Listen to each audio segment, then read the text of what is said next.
अम्मी जान, हम तो आप सबको दोबारा देख पाने की उम्मीद खो चुके थे। हमें तो आप सबसे मिलना, भाईजान का इस तरह हमें माफ कर देना, ये सब एक सपना लग रहा है। ये सपना नहीं, सच है बख्शी। हमें माफ कर दो बेटा। इस हालत में हमें तुम्हारे साथ रहना चाहिए था और खबर मिलते ही हम आना भी चाहते थे, मगर कानून का दायरा कुछ ऐसा होता है कि मलिका आजम भी बन जाती है। ये तो जोधा बेगम की कोशिश थी कि जलाल ने तुम्हें माफ कर दिया, वरना हम सब तो उम्मीद हार चुके थे। सच बख्शी बानो, हम बता नहीं सकते कि आपको हम सबके बीच वापस देखकर हम कितने खुश हैं। आप माँ बनने जा रही हैं, मुबारक हो। हमारी ओर से भी मुबारकबाद कबूल कीजिए बख्शी बानो। वैसे मुबारकबाद तो बेगम जोधा को देनी चाहिए। पूरा एपिसोड देखिए ZEE5 पर।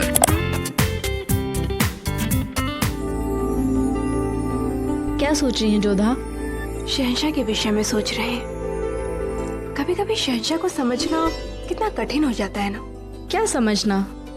यही कि वो कब क्या सोचते हैं। अब बख्शी बानो के विषय को ही ले लो, वो अपनी बहन से बहुत प्रेम करते हैं, परंतु बख्शी बानो से एक भूल हुई और शहंशाह ने उन्हें दंड दे डाला। न्याय करने में कोई पक्षपात रखते ही नहीं है।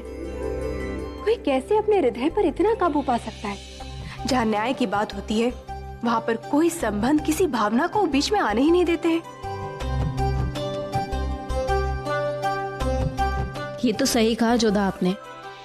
एक महान शहंशाह की यही निशानी होती है। परंतु इस बार हमें इस बात का संतोष है कि उन्होंने हमारी बात को समझा और बख्शी बानो को अपना लिया। इस समय बख्शी बानो को परिवार की बहुत आवश्यकता है और कहीं न कहीं ये बात भी सिद्ध हुई कि शहंशाह बाहर से कितने ही कठोर बन जाए, पर कहीं न कहीं उनके मन में कोमलता छिपी हुई है। कभी इतने उदार हृदय बन जाते हैं और कभी बिल्कुल हटी। कभी कभी तो हमें ही समझ नहीं आता कि उनका वास्तविक स्वरूप है क्या। मोती, स्वप्न में भी हट करते हैं वो। जब बेनजीर के विष के कारण हम मूर्छित हो गए थे, तब हमें ऐसा लग रहा था जैसे कि हम किसी भिन्न लोक में जा रहे हैं। हमारे प्राण बस खत्म होने वाले हैं और वहां पर शहंशाह आ गए। हमारा हाथ पकड़ लिया, हमें रोक लिया उन्होंने। सच में जोधा? हाँ, मैं तो शहंशाह से बहुत विनती करी कि हमें जाने दीजिए, परंतु उन्होंने हमारी बात को सुना ही नहीं। हे अम्बे माँ, कोई स्वप्न में भी इतना हठी कैसे हो सकता है? हमें तो विश्वास ही नहीं होता। वहां पर भी अपना आदेश दे डाला हमें कि आप नहीं जा सकती हैं और हमारा हाथ पकड़ लिया। फिर जब हम होश में आए तब भी उन्होंने हमारा हाथ पकड़ा ही हुआ था।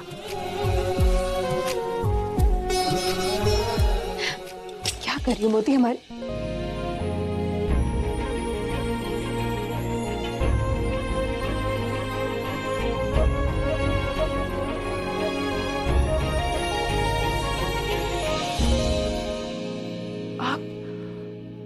मोती ने हमें बताया क्यों नहीं कि आप यहाँ पर हैं?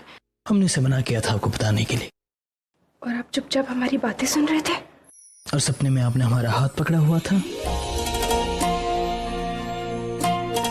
शहंशाह, ये बिल्कुल उचित बात नहीं है। छिपकर किसी की बात सुनना चोरी होती है। हमने कोई चोरी नहीं की जोधा बेगम। जब हम यहाँ आए थे आप बात कर रही थी और आपको ये कहने का कोई हक नहीं है कि हम ऐसा नहीं कर सकते। आखिरकार ये हमारा ही होज रहा है जो हमने अपनी बेगम को दिया है। उत्तरी छोर से आक्रमण करना सबसे कठिन मार्ग है और उनकी सेना यहीं पर तैनात है। आपने ठीक कहा सरदार जगत सिंह। हमें दोनों छोरों से आक्रमण करना होगा। उन्हें नहीं लगना चाहिए कि वो उत्तरी छोर पर अपना मोर्चा छोड़कर जा सकते हैं। हमारे कुछ सैनिक उत्तरी छोर पर आक्रमण करेंगे, जिससे उनकी सेना व्यस्त हो जाएगी। ऐसे में दक्षिण क्षेत्र पर उनका मोर्चा निर्बल पड़ जाएगा, जिसका लाभ हमें मिल सकता है। योजना तो काफी अच्छी है सुजामल जी, परंतु हमारी और शत्रु की सैनिक संख्या में बहुत बड़ा अंतर है। हाँ, अंतर है। मेवात में मुगल सैनिकों की संख्या 8000 है और हमारे सैनिकों की कुल 5000। लेकिन मेवात का मुगल सैनिक वेतन के लिए लड़ता है और हमारे सैनिक राजवंशी गौरव और मान के लिए। इसलिए हमारा एक एक सैनिक उनके 10 सैनिकों के बराबर है। इसलिए हमारे सैनिकों की संख्या हुई 50,000 और 8,000 और 50,000 में निश्चित ही बहुत बड़ा अंतर है। कल भोर की पहली किरण के साथ हम मेवात पर आक्रमण करेंगे। जय मां अम्बे! जय मां अम्बे! जय मां अम्बे! जय मां अम्बे! जय मां अम्बे! जय मां अम्बे! खम्मा गणी हुकुम, आपके लिए एक कुंवरी जोधा की सूचना है। संदेश वाहक को शीघ्र भीतर भेजा जाए। खम्मा गणी हुकुम।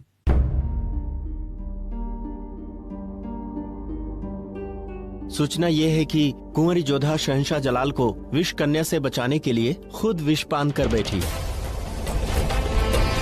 उनके प्राणों पर संकट आ गया था, परंतु अम्बे माँ की कृपा से उनका स्वास्थ्य ठीक है। ये संदेश पहुंचाने में इतना विलंब क्यों हुआ? हुकुम, आप लगातार यात्रा पर थे, ऐसे में आप तक सही समय पर सूचना पहुंच न सकी। ठीक है, तुम जाओ। जो हुकुम। सब कुशल मंगल तो है ना सुजामल जी? हाँ, किंतु आक्रमण के पश्चात हमें शीघ्र ही आगरा के लिए रवाना होना होगा। हमें हर हाल में जोधा से मिलना होगा। क्षमा कीजिए हुकुम, पर आपका आगरा जाने का निर्णय उचित नहीं होगा। कुंवरी जोधा ने शहंशाह से विवाह करके हम राजवंशियों से सारे रिश्ते नाते तोड़ लिए हैं और इस आक्रमण के बाद हम मुगलों के सबसे बड़े शत्रु होंगे। ऐसे में आपका आगरा जाना। उन्हें अपनी शत्रुता निभाने दीजिए, किंतु हम जोधा से अपना भाई होने का कर्तव्य अवश्य निभाएंगे। और जब तक हम जोधा को एक बार देख नहीं लेते। भाभी जान, आपका शुक्रिया अदा करके हम आपका एहसान कम नहीं करेंगे। सब कुछ मिल गया हमें, बस एक कसक है। काश हमारे शौहर हमारे साथ होते।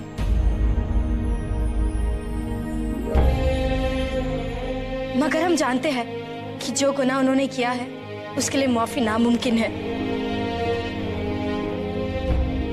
रात्रि के पश्चात भोर का सूरज निकलता है बख्शी बानो। चिंता मत करिए, सब ठीक हो जाएगा। हम सब आपके साथ हैं। और आज हम सब मिलकर बख्शी बानो की गोद भराई का जश्न भी मनाएंगे। चलिए, अब हमें निकलना होगा। आखिर फूफी जान है हम आपकी। रस्म की कितनी सारी तैयारियां करना तो अभी बाकी हैं। बख्शी बानो, अब हम भी चलते हैं और आप विश्राम करें। और हाँ, अब आंखों में आंसू नहीं, चेहरे पर मुस्कान होनी चाहिए। कहते हैं कि गर्भावस्था में जैसे माँ का मन होता है, वैसे ही प्रभाव बच्चे पर भी पड़ता है। इसलिए आप प्रसन्न रहने का प्रयास करें। हाँ बख्शी बानो, अगर इस वक्त रोगी तो होने वाला बच्चा बाद में बहुत रोएगा, रातों को जगाएगा। इसलिए मुस्कुराओ ताकि होने वाला बच्चा हमेशा खिलखिलाता रहे। अब खुशियों के दिन लौट आए हैं और आगाज भी खुशी से ही होगा। बख्शी के आने वाले बच्चे के लिए हम सब खुशियां मनाएंगे। आज गोद भराई की रस्म होगी।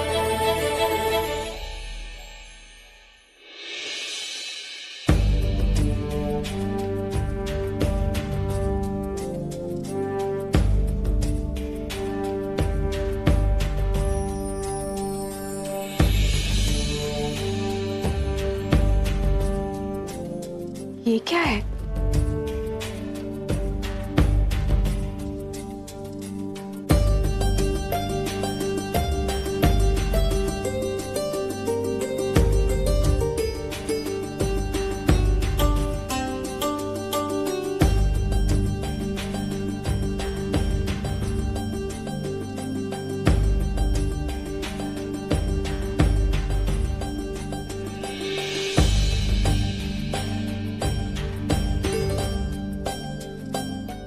सब क्या है?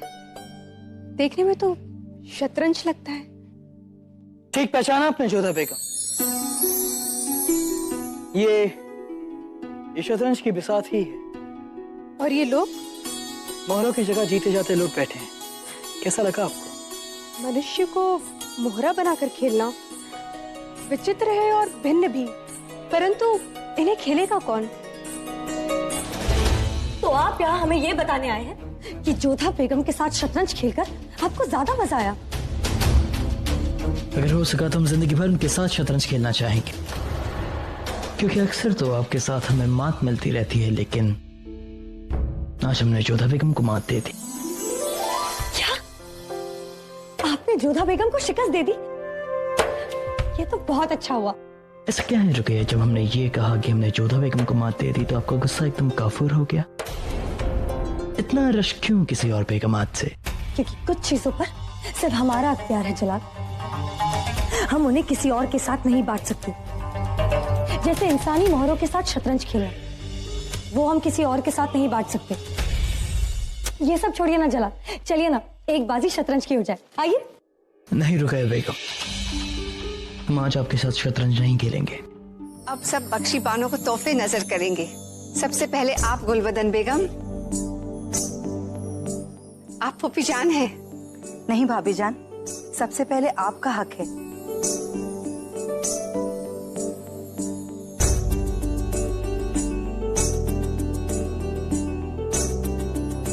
हम दुआ करते हैं कि खुदा तुम्हें एक शरारती नन्हा फरिश्ता बख्शे।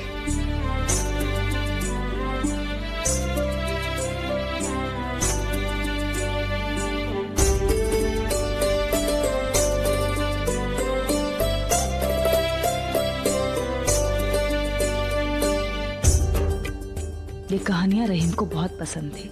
हमने खुद इन्हें ऐसे लिखा है कि बच्चों को सुनने में ही अच्छी लगेंगी।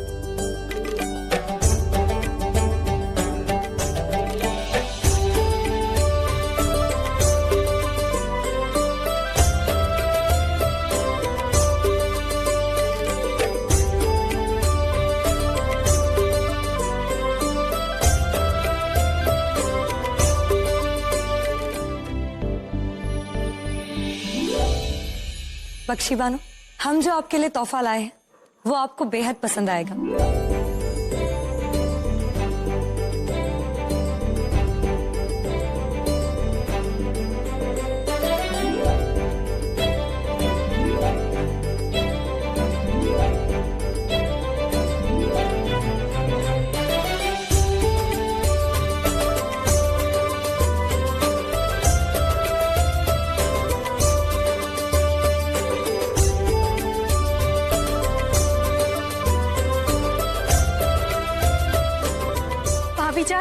ये तो बेहद खूबसूरत है। बेशक होना भी चाहिए, आखिर आपके होने वाले बच्चे को पता तो चले कि उसे बेगम खास और उसके मामू जान ने तोहफा दिया है। और फिर हम चाहते हैं कि हमारा भांजा हमें सबसे ज्यादा चाहे, तो उसके आने से पहले थोड़ी सी रिश्वत देना बुरा नहीं मानते हम।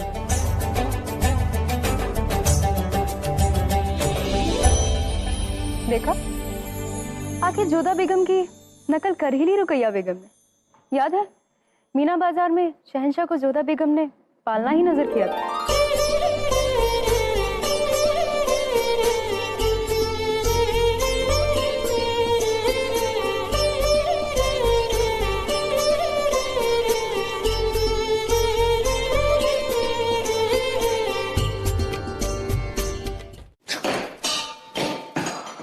कम वक्त फिर से आजाद हो गया अम्मी जान।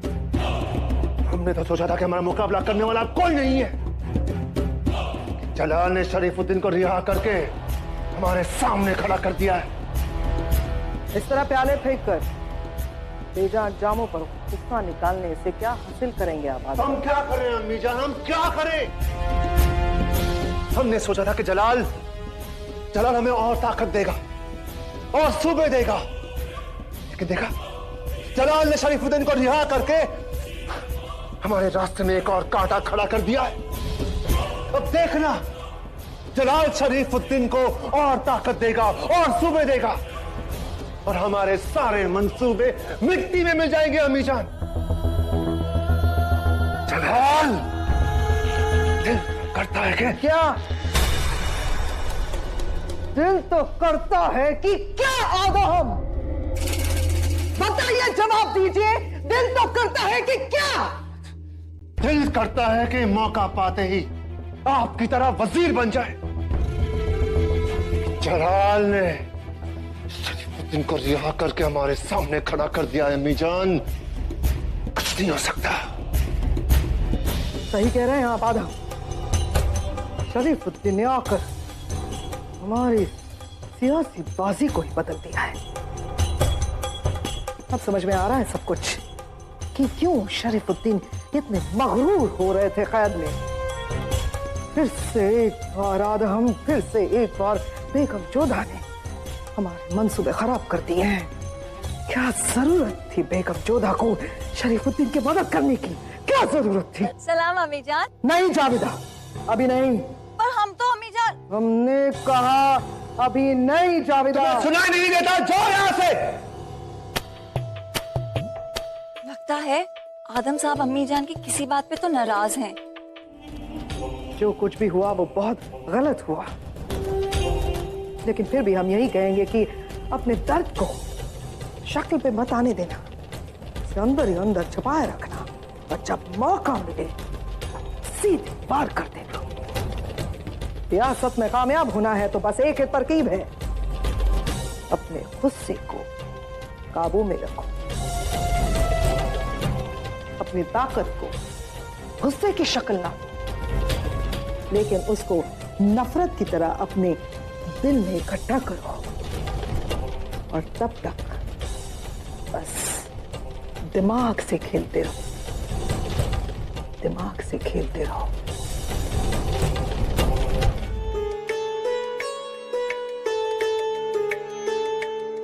भाभी जान,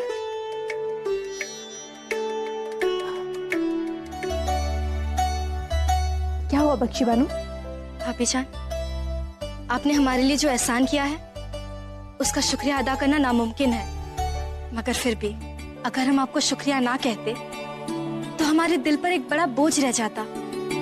हाँ जोधा बेगम, आज हम आपकी वजह से रिहा हुए हैं, अपनी शरीक हयात के साथ हैं। रद्दारी का दाग हमारे माथे से हटा है तो सिर्फ आपकी वजह से। हमने आपके साथ जो कुछ भी किया उसके बाद हमें कोई भी मुआफ ना करता, मगर आपने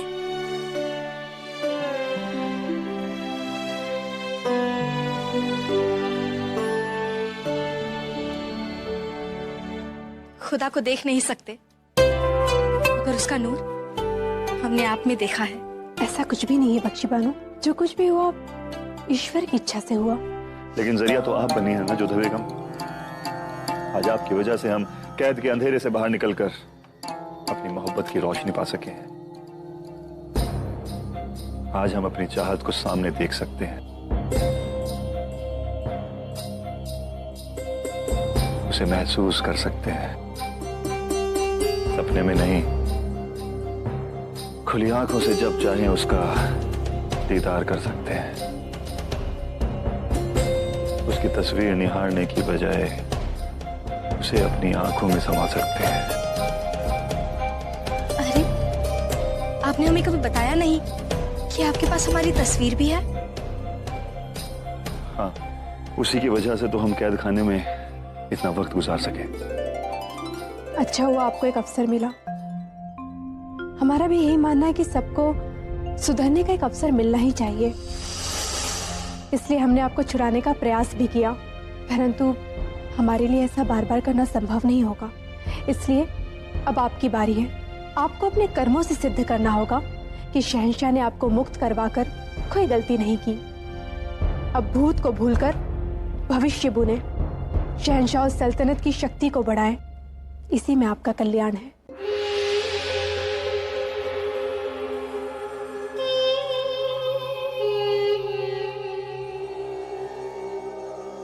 आज हम बहुत खुश हैं आपको पाकर।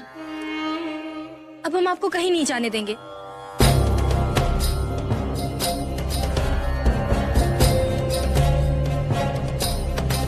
और हम खुश हैं कि जोधा बेगम हमारे सामने है। हम हर कोशिश करेंगे उन्हें पाने की। बहुत जल्द आप हरम की निगहबान बनने वाली हैं और हरम पर आपका हुक्म चलेगा। दरअसल हम भी हरम की जिम्मेदारी निभाते निभाते थक चुके हैं, तो हमने सोचा कि ये जिम्मेदारी आपको सौंप।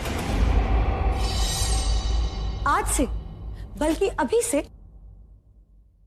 हरम की जिम्मेदारी आपकी हुई।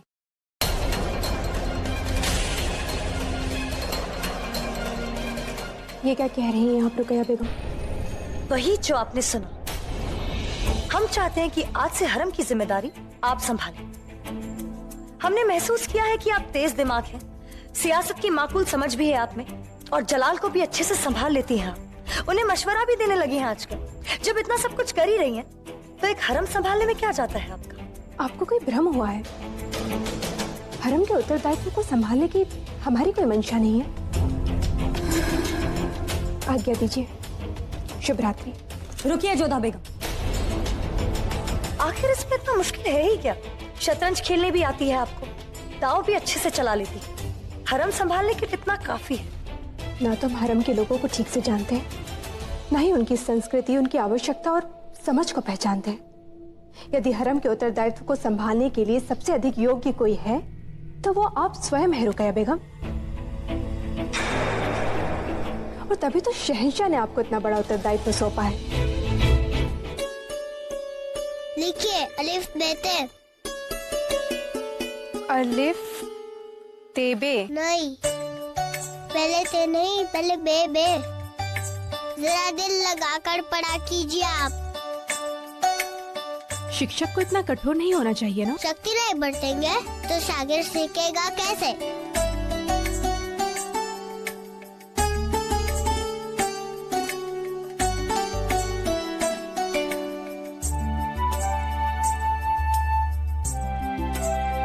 चलिए हम आपसे बाद में बात करते हैं।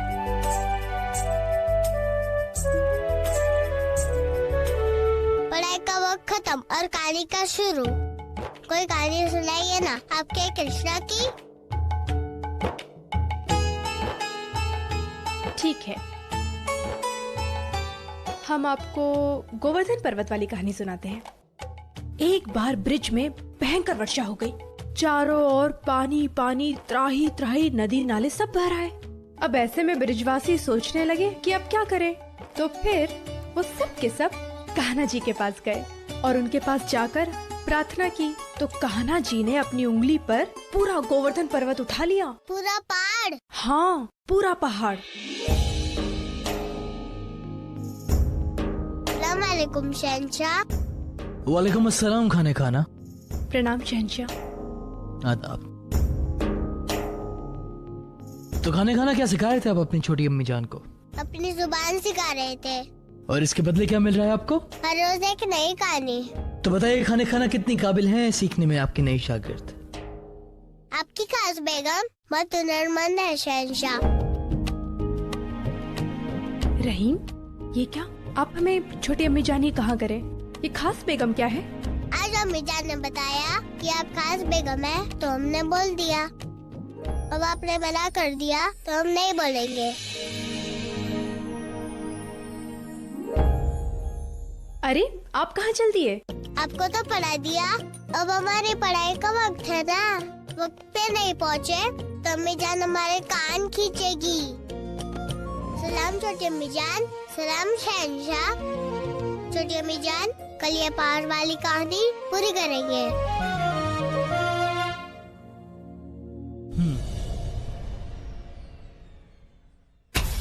कल तो जोधा बेगम की वजह से हम शहंशाह के साथ वक्त नहीं बिता सके, लेकिन आज हम उन्हें मौका ही नहीं देंगे।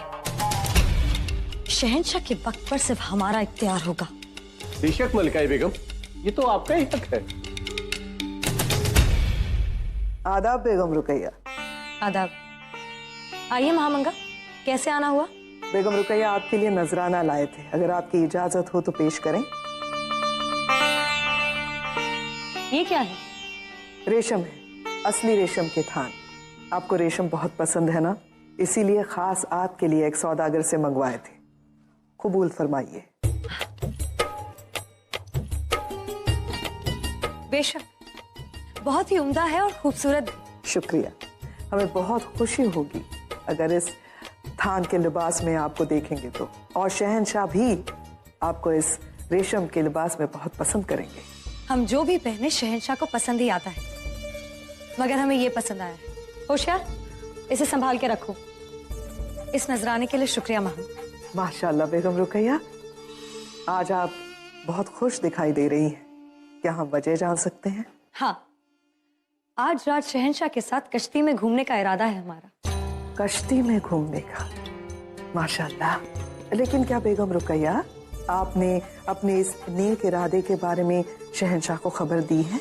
नहीं, हम बस उन्हें पैगाम भिजवाने ही वाले थे।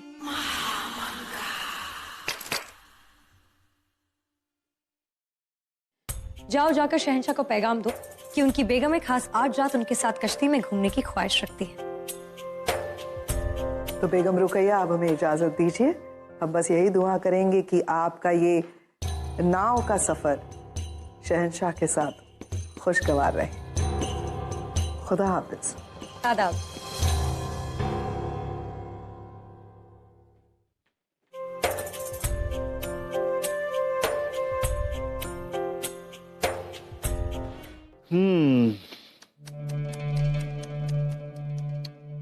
हिंदुस्तान पर हुकूमत करने का ख्वाब देखने वाला अबुल माली एक गरीब के टूटे फूटे झोपड़े में पड़ा हुआ है। तुम्हें तो वो भी नसीब नहीं होगा। अगर नसीब होगी तो कब्र वो भी इस झोपड़े के बगल में। आप तो नाहा के गुस्सा हो रहे हैं। हम तहे दिल से आपके लिए फिक्रमंद हैं। आखिर हम दोनों का मकसद एक ही है। अगर हम एक दूसरे से लड़ पड़े तो हम कभी भी अपने मकसद में कामयाब नहीं हो सकेंगे। अब हम कैद खाने से छूट कर आ गए हैं। हुक्म कीजिए, आपका अधूरा ख्वाब हम पूरा करेंगे। हमें तुम्हारी काबिलियत पे शक है कि तुम ऐसा कर पाओगे। हमें सब पता है। बेनजीर का राज खुला तो सिर्फ तुम्हारी वजह से। जोधा बेगम को बेनजीर की सच्चाई तुमने बताई।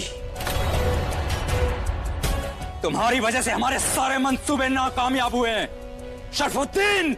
नहीं, हमने जोधा बेगम को कुछ नहीं बताया। हमने आपके साथ कोई गद्दारी नहीं की। हमें बाहर निकालने में हमारी मोहब्बत का बहुत बड़ा हाथ है। उसी की वजह से आज हम सबके बीच खड़े हैं। अच्छा, आप एक बात बताइए, अगर हम आपका बुरा चाहते तो हम यहाँ आपसे मिलने अकेले नहीं आते, बल्कि शाही फौज को भेजते जो सल्तनत के चप्पे चप्पे में तुम्हें छान रही है। नजीर की वजह से हमारा वक्त भी गया और हमारी कोशिशें भी। अगर वो अपने मकसद में कामयाब हो जाती तो आज आगरा का तख्त हमारा होता। खैर, तुम बताओ कैसे आना होगा? अब तो तुम जलाल के साथ हो और उसके वफादार भी। हम जलाल के साथ जरूर हैं, उसके वफादार नहीं। हम आगरा का तख्त दिलाने में तुम्हारी मदद कर सकते हैं। आगरा का तख्त तो हासिल करना है हमें। उसके बाद हम जोधा बेगम का कत्ल करेंगे। बात बताइए, जोधा बेगम को खत्म करके आपको क्या मिलेगा? सही कहा तुमने।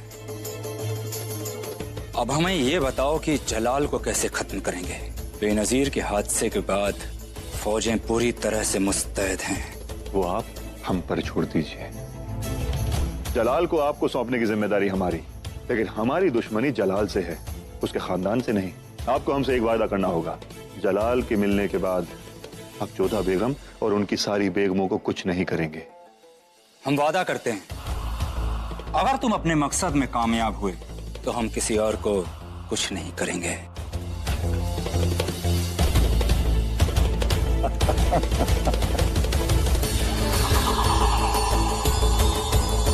तुम्हारे मंसूबे हमसे छुपे नहीं हैं शरफुद्दीन।